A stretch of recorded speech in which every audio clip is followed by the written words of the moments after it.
Hey everyone, today I have the pleasure of hosting Steve Benson, CEO of Badger Maps. Now, Badger Maps is the #1 app for outside salespeople that automatically plans, routes, and schedules their customer meetings so they can spend more time selling. Now, Steve comes from decades of sales experience, is a thought leader in the field sales space, and continues to educate and teach the profession. He founded Badger Maps in 2012 to enable field sales teams to close more deals. Now, for those of you listening who didn't know, I've actually done about 5 years of door-to-door sales myself. So I'm super excited for this conversation. With that said, Steve, welcome to the show. Hey, thanks for having me. I'm really excited to be here. No, thank you. Thank you for coming on the show for sure. So Steve, let's dive right in. Let's talk about the founding story of Badger Maps. Sure. Yeah. So my background was in sales, so I understood, a lot of the challenges that field sales people come across.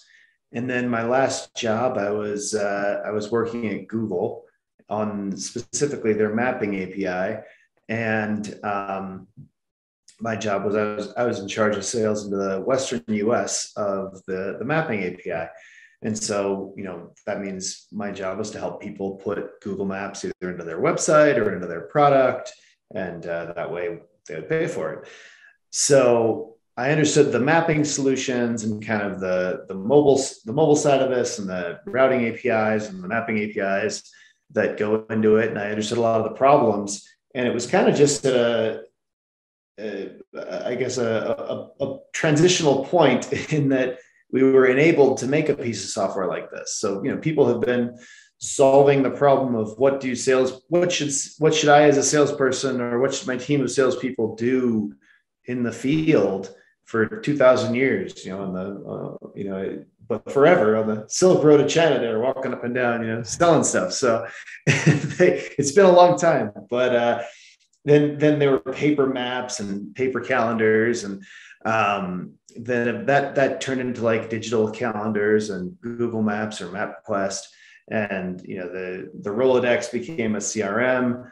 And then so what we really wanted to do was, and the mobile came out obviously, so we wanted to put an interface that allowed you to build mapping and routing on the phone, and really and pull in the data from your CRM or your spreadsheet or wherever your data about your customers lived, and give sales reps really one place, one application that they could do all this stuff in.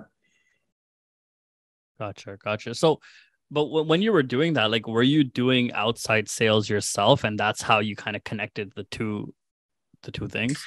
Yeah, outside sales was the job at Google selling their API was an outside sales job, meaning and outside sales in if you're selling, like you mentioned, you were in HVAC, like that's different than outside sales in software, enterprise software, right? Like if you're selling $1 million of software to eBay, you're sitting down with eBay to talk about where they're going to incorporate maps in their website. They're probably already incorporating it, but it's growing their footprint, that sort of thing. But so it's a set meeting. But you're still, if you fly into Kansas, you want to make sure you hit everybody in Kansas, right? If you came all the way from the Bay Area, so you want to not just hit the one CIO over here, but you want to hit whoever else is out there. So that's kind of where the idea came from. And so I understood it, but also VPs of sales were asking for it, right? Like sales leadership was saying, hey, feels like, so this is a problem for us. Our data's over here. We're using Google Maps. We've got calendars and it's hard to juggle. And we'd like it all on our mobile device, not our computers for our salespeople. That feels like something that Google should be doing. Is that something you guys do? And the answer is no, of course not. That's not what we do. but I could, but at the same time, it was like, so I could tell it was an issue and something that people would be willing to pay, a problem people would be willing to pay to solve. Yeah, yeah, fair enough. No, it is, and and I did like residential door to door or even appointments, but I would sit there and like if I have like 12 appointments for the day, I'm like going, Google Maps A, B, C, D, E, like mapping it all out, and it Mm-hmm. takes some time, and then something reschedules, and now you're just like readjusting it all. So no, I can see that problem for Yeah, sure. no, I mean that is the exact problem we solve. It turns out. Yeah, for sure. So And it's really a fairly horizontal problem, which is worth discussing on a show like this, right? Like, there's a lot of advantages to being vertical and going after one industry where there's problems, Mhm. but at the same time, if you're horizontal, you're often addressing a much bigger market. It's just harder to attack because if you're just selling a mapping solution into the HVAC industry, you can really dial it in for HVAC. But Right. if you're making a more generalized mapping solution for a person that you find in lots of industries, it's harder to attack, but it's generally a bigger market if you're horizontal, and that's the play we've made here. And I've been struggling with that for years. Will we be better off just taking one of the verticals that we do well in and diving deeper there and just really focusing all the guns there? We've got a few accounts. Let's just get them all right. Let's put Mhm. everything, make the homepage talk about this industry. Yeah, yeah. And I'd actually like to talk about that. Like, let's open that up a little bit because I know, we have clients that we work with, other founders I've had on the show. I'm sure people listening in as well. They have like industry agnostic products. So how do you go to market? Because we know it's important to be focused. So yeah, let's talk about that.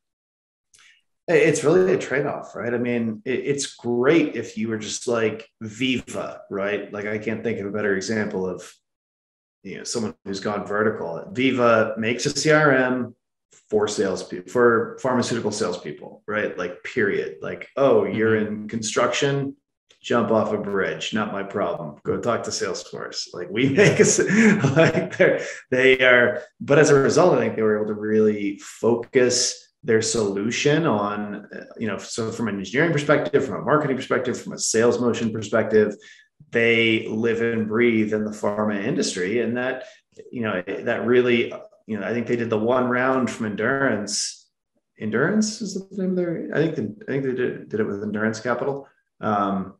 Something with an E. I always get them confused. but I think they did an A round for like $5 million. And now Mm. they're a $20 billion company or something. I don't even know. But I think Right. they went public at like 4. So, the huge, massive success story in the vertical space. Um, and, there's been 100 CRMs who have, tried to be everything for everyone and haven't succeeded in Salesforce and Microsoft and HubSpot's shadow, right? It's Mhm. hard to, and so yeah, I guess it's a trade-off because it's people. If you go vertical, people in that industry will hear you. It's way easier to align your sales team, your marketing team, your product team, your engineering Mhm. team. If everyone understands this is our ideal customer profile, this is who we're going after. Um, I don't think as a SaaS leader you have control over this necessarily, though. Like, your product just is horizontal, or it is vertical, right? And for us, it was horizontal. So I think you do approach the market differently. To your point, I mean, yes, you're doing broader. Your messaging's broader. You're kind of building features in the product to satisfy a broader set. You're not adding like things that are super specific to one industry. And I think you need much more of like a magnet motion to your sales, right? So it's much more content based about solving the problem that you solve, as opposed Mhm. to, um, you know, so it's using a net rather than taking a spear and throwing it at this specific company in this specific, because there's only Mhm. 200 pharmaceutical companies and 6 that are big. So Right. it's very easy to throw a spear at that mammoth. Whereas, you just kind of walk up to the mammoth and throw the spear, and there's lots of ways to do that. But the catching little tiny fish with nets is and sometimes, you can catch a mammoth with your net too, but Right. Right. but you have you but it's a different motion from a marketing perspective, especially. I think from a sales perspective, it's pretty similar. But on the marketing side, the business development side, the lead generation side, Right. you use different strategies that are much more about attracting people who have the problem to you, as opposed to going after companies that you think will have this problem specifically. Fair enough. Yeah, I think that's some good advice on, because if you are industry agnostic, I really like what you said. You said like you talk about solving the problem you're solving, not necessarily like who you're solving it for and how and the specifics of it, basically. I also think like something else you mentioned though, you're thinking about like, hey, like, well, we have a few great accounts in this one industry. Why don't we go after that? I also feel like that's kind of a trap too. Like I see founders do that. Like they'll get a little bit of traction, but they don't have product market fit in that industry. They just have a bit of traction and they'll be like, okay, like this is our two industries. Let's go hard at it. And then you don't actually gain more. Maybe you just got lucky a couple times, right? What are your thoughts about that? Yeah, I think that happens all the time. And I think there's a little bias in the VC community towards vertical solutions. They love it because it's proven to be an easy. I think it's an easier, more intuitive marketing and sales motion, and it keeps the company focused, allows you to get big fast. It can win or lose quicker if you're vertical. Horizontal, I think, can be more of a grind. It's ultimately a bigger TAM usually, but it's more of a grind. It's a broader pain point. But I mean, so yeah, I think there is a bit of a trap there for some people, because you may not, maybe not everyone in this industry goes to market the same way or has the same needs for your product, right? And so whereas this kind of adjacent, maybe you're really focused on pharmaceutical companies, but really you were only a fit for like this type of pharmaceutical company who runs trials like this. And, the med device industry kind of adjacent, or the, biotech industry kind of adjacent, sitting right there next to them. You start not to, you just know we're all in on pharma. We're not talking to medical devices, not talking to biotech. We're just all about the pharma right now. You can, maybe there would have been people that would have been really interested in the problem that you're solving in those different industries too. And so if you had been more horizontal, you'd be more successful. So I think there's no one answer. There are definitely some biases out floating around the community that I've heard over the years, but I think there is no one right answer. It really depends on your situation. Yeah. Fair enough. Let's talk about the transition from you. I always like to hear this. Like, how do you go from working a job and, where if you're good at sales, you're making pretty good money, right? How do you go from that and saying, you know what, I'm going to just start a company and I'm going to jump into entrepreneurship? Like, how was that transition and what challenges did you face? Yeah, I mean, it's a tough call, and for most people, it's not the right call because a lot of people. I've seen a lot of people go from having a good job, making $250,000, $500,000 a year, doing something at Apple or Facebook or Google or whatever company that they're at, and they're like, I'm going to be an entrepreneur now, and they jump ship, and it just flops, right? Because it's a lot easier to do things than these companies are big for a reason, and they've nailed certain things for a reason. A lot of times they have natural monopolies in the area that they're in, and they've got a whole infrastructure built up. It's really hard to build things from scratch, and it's not a good fit for the vast majority of people.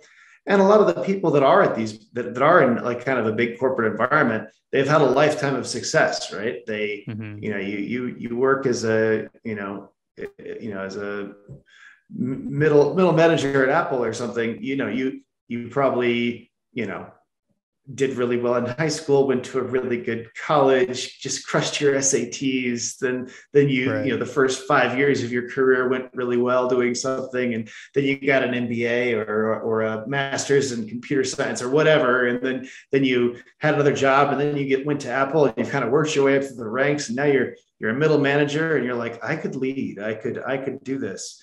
And you jump into a startup, and you realize, wow, this guy's never failed at anything. And startups are just, it's a exercise in failure and failing fast. And even when you're doing really well, it feels like you're failing forever. Right. So it's, I've been doing this for 10 years. It's a grind, man. And we've been one of the lucky ones, right? We're not a huge company, but we make $5 million a year and have 65 employees. So we're on the lucky end, but it's challenging, and you fail more than you succeed, I think.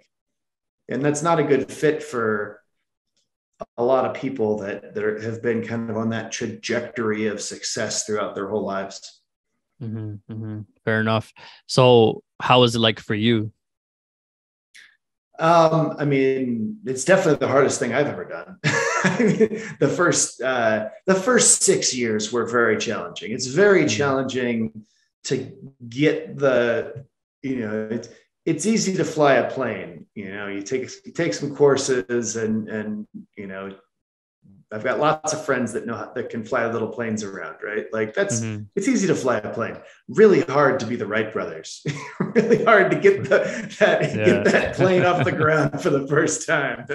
That's so I think the first period of a company's life, when you're trying to really dial in your product market fit, when you're trying to get the product to solve the basic problems of what you needed to do to get people to pay you.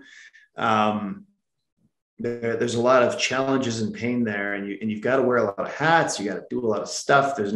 You're always resource constrained. Even if you've gotten a pile of VC money, you're still resource constrained because money doesn't go that far.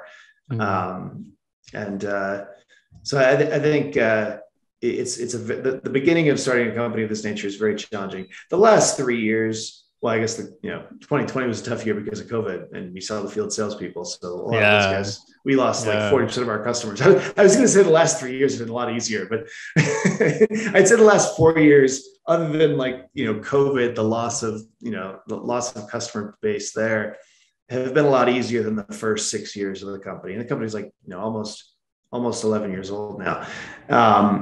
But that's because, and I think it's been easier because we do what we are able to do the things that we say we do them well. Like if people come to us with this problem that we solve, it's obvious what problem we solve. When people come to us with that problem, we solve it. and there's the infrastructure to make that happen, right? It's like, we have an in-house attorney to deal with the contract negotiations with our customers who want to bicker over stupid terms and talk about how does this security work? Can I put this out of your data center and into mine? No. Like all the little terms that come up, there's a lawyer now to talk that is in-house that can negotiate those. I don't have to do it. And there's a finance person to do all that crap. I don't have to do it. Like there's a product manager. I don't have to touch that. There's a VP of engineering who manages the managers of the engineering team that actually does the engineering. It's really, you're able to, it's a lot easier to manage 6 competent managers who run each area of the business than it is to when you're a 10-person company. You're often doing a lot of things.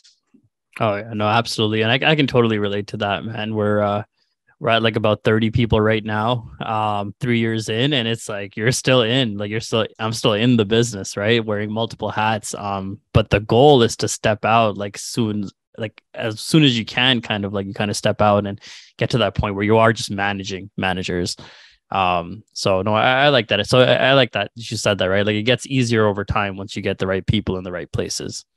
Yeah, and you can choose. Like I still get my hands dirty, but I'm choosing where to get it's the big customers or the important negotiations, this key piece of marketing material, or you can kind of play to your strengths. Like I'm not good at certain things, but I used to have to do them badly. Now I just hired you hire to your weaknesses and play to your strengths as the thing scales. So it's like, yeah, I'm happy to negotiate the big deal. Great. That's what I do. No, I wasn't happy to do the accounting. I suck. Yeah. I barely passed that class in business. Exactly. Well, that's great. So Steve, looking at, again, the problem that you are solving a very specific problem. But how do you see, if you do, see that evolving? Like, what are your plans for the future? Do you plan to continue just sticking to this? Hey, we do this really well and we're going to stick to this, or you plan on growing into other things? It's a good question, and I don't totally know the answer for me and our company, and I don't think there's like a specific playbook for all companies. In general, I think you have to be big enough before you add other product lines. And I don't know what big enough is. Is it 5 million or is it 20 million? Probably depends. Probably on average Mm-hmm. it's 10, but it depends. Probably it depends how adjacent it is. Um, we just added our second product line this year. It's a sales training tool. It's kind of like masterclass, but all the classes are about sales training. Mm-hmm. So it's a platform, so sales experts can like put their training content on it and monetize it, right? So kind of like Spotify for sales training videos. But it's called Badger Sales University. Was 5 million the right time to add a second product line? Probably not. It's probably early, and it feels early, and I think that slows down the velocity of that product. And we've kind of more dabbled in it and slow rolled it.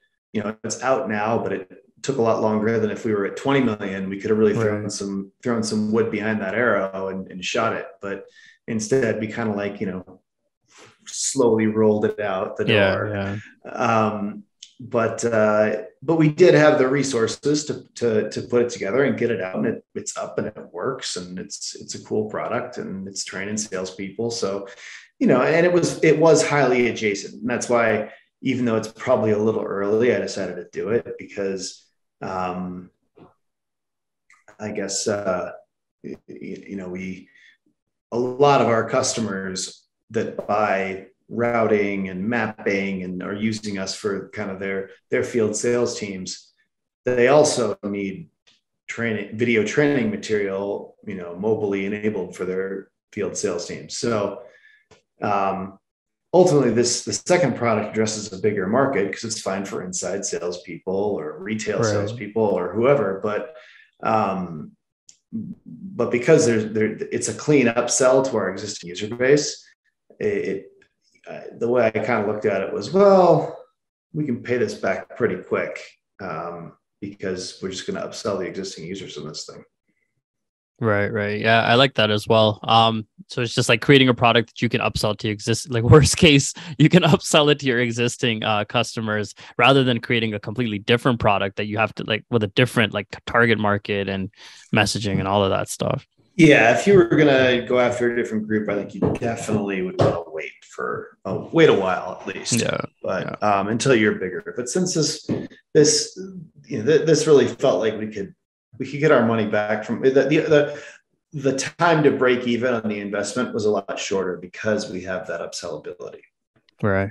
And all our existing users, we show it to them, and they're generally interested in it, and they check it out, and some buy it, right? So it makes sense. Yeah. No, fair enough. How do you see the future of field sales, right? Like obviously the world has changed. I think like a lot of those enterprise conversations you were talking about, are they still happening in person or are they happening over Zoom? Like, how do you see it evolving over the next decade? Well, I think, people act like Zoom is new, but really we had phones and web presentations for a long time. When required to do them that way, we started kind of universally doing it that way, obviously, because it was the only way to do it. But if the best way to sell in 2019 was with a field sales team, in very few circumstances has that changed to now the best way to sell is over Zoom. So you could sell over Zoom, but usually if getting in front of that dentist was the best way to sell your laser, you're not going to sell the laser over Zoom better, and the other laser guy is going to show up in the office and beat your heads off. So I don't think that changed much. We saw a major decline in activities. One of the things we are measuring is sales activities, right? We're gathering data from the field and syncing it back to the CRM, and then we're able to see what's going on and report on it, right? And we saw a massive drop off, obviously, in like April, May, June of 2020. In most parts of the world, it popped right back in the summer of 2020. I mean, San Francisco or New York stayed closed, but like in general, things popped back. If you were selling, beer to bars in Kansas, in January of 2020. By August of 2020, you were doing it again, generally speaking. But it was slower, and there were certain things that just didn't come back, right? There were companies that went out of business, and they just never came back. So that was, I think there was permanent damage done to some businesses, obviously, but I think, we're bigger than we were before COVID now, and growing at the same rate. So I don't think long-term field sales has changed much. I think in certain industries that, it works. Certain industries, it's a great tool and works better. And so there was already a trend away from it. I don't think Zoom kills field sales by any means. It's like, it certainly doesn't do to field sale. Zoom doesn't change all the field salespeople into inside salespeople. What the bigger trend that I've seen is retail salespeople getting killed by the internet. So Amazon kills mom and pop shops that are selling stuff. If you're selling tires with a field salesperson, 5 years ago, you're probably doing it that way going forward too. It's, the guy who manages the tire store they don't want to meet over Zoom. Usually they want you to show up. It's better for them. And they don't care that you had to drive 15 minutes to get to their tire store. They're like, yeah, whatever. I want to, or the manager of the bar, he wants to taste the beer. The tire store guy wants to touch the new tires. Like, it's just, products like that you can touch and feel, I think almost always, any food product, going into restaurants, that sort of thing, they always want to be, it's tasted.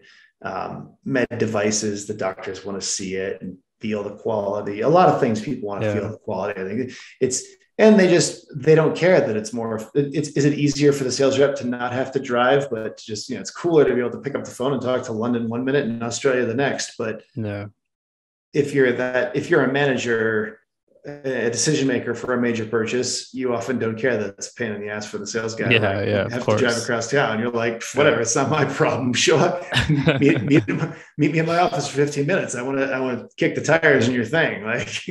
So I want to try the laser. I want to shoot it at the wall. No, that's fair. And I think I see like a little bit of a trend there too, right? It's the people that, like, their jobs are not sitting in front of a computer. They don't want to be sold through a computer. Yeah. And I think there had already been a major trend in certain industries away from field sales, but I think that's more due to the commoditization of those industries. So software is a great example. When I started my career selling software, it was expensive stuff. I was selling $1 million CD, right? Today, that you get the same capability for $50 a month, right? And, whether it's $20 a month or $250 a month, whatever, like, software is sold that way, and it's a lot cheaper. It's a lot easier to deploy. It's a lot less risky. People can do it. People would rather do a trial, right? Like, they're like, oh, it's what you do. Great. Let me try it. Like, so. Right. I think that the velocity of software sales has really picked up. There's a lot more people using software at a lower price point than it used to be at. So that's why that's seen a shift away from, like, I was meeting customers face to face when I started out in software sales. Today, my sales reps sell outside salespeople and their managers software over the phone and over Zoom. So, because that's just, and it's frankly not worth flying them out, right? The stuff, exactly. It's $59 a month, and you get a nice discount if you buy it annual. So, am I going to fly some guy to Philadelphia from San Francisco to show you the stuff? No. You can try the stuff. It's right on the, you do a free trial right here. Here's how you do it. We'll set it up for you. Like, that's how you don't reduce the risk through deeper relationships with software. You reduce the risk through letting people, actually touch it. Right. Yeah. Fair enough. So, Steve, as we wrap this up, what's one piece of advice you would give to early stage founders today? Early stage. Well, I think I guess my best advice for an early stage founder is to make sure you focus on revenue. And I think that's an obvious statement, but what I mean by that is, as the person who's starting in the company, and it's got to be one of the founders, you can't hire a sales guy to do this. One of the people with power in the organization has to talk to the customers. You have to be the one explaining the thing to the customers. You have to be the person asking, is this the thing that you want? And would you be willing to pay for this thing if it does X, Y, and Z by this date? Can I call you to, you think you'll buy it? Like that, and you want to emphatic yes to things, to questions like that.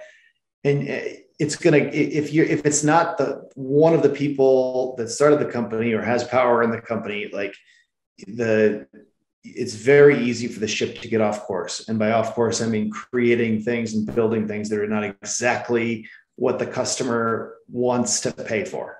It's very easy to do other things or think you're building what they want. You got to show them, you have to be constantly talking to them, constantly showing the progress, the direction it's going, and getting that feedback. And you want to be doing this way before you have a product, right? Like the whole time you're building the product, shaping the product and tuning it, you want to have lots of these interactions, because then when the product's actually ready, you can circle back to all those 250 people that you think are the right user for this, who have said, yeah, I'd be super interested in checking that out if you could do that for this price, like, and had these capabilities. I'd totally check that out. You get to circle back to those people and get your product off the ground, your company off the ground, and into the hands of users faster, which is so important. This takes a lot longer than you think it does, right? Because you got to have the idea, you got to set up the company, you got to jump through a lot of hoops to just get out the door. And then you got to build a thing before people start paying for it. And right. that takes, 3 times longer than you think it will, and has way more complexity. And then the second you build it, they want 20 more things on top of it. So it's very, and you don't want to have too few people, because their voices will be too loud. You want any kind of voices that would take you into their direction that could be slightly wrong to be drowned out and averaged out by lots of voices pulling you in the right direction. So I think that's one thing a lot of companies do wrong, is they really listen to just a few people who they're getting feedback from, and those people pull them into the perfect direction for them, but it's not the direction that they would have needed to exploit a market with a decent sized TAM on it. Right. Yeah, I love it. Talk to a lot of people, talk to your customers, and don't avoid founder-led sales. Like, founder-led sales exists for a reason. Make sure you do it. So love it. Steve, thank you for coming on the show. If our listeners wanted to connect with you, where can they find you? Best place to get a hold of me is probably LinkedIn. Just search Steve Benson, Badger Maps. You'll find me. My podcast is Outside Sales Talk. It's a sales training and topic podcast for field salespeople. That's a good place to find me too. So yeah, that's where you get me. Awesome. Thanks, Steve, for coming on the show.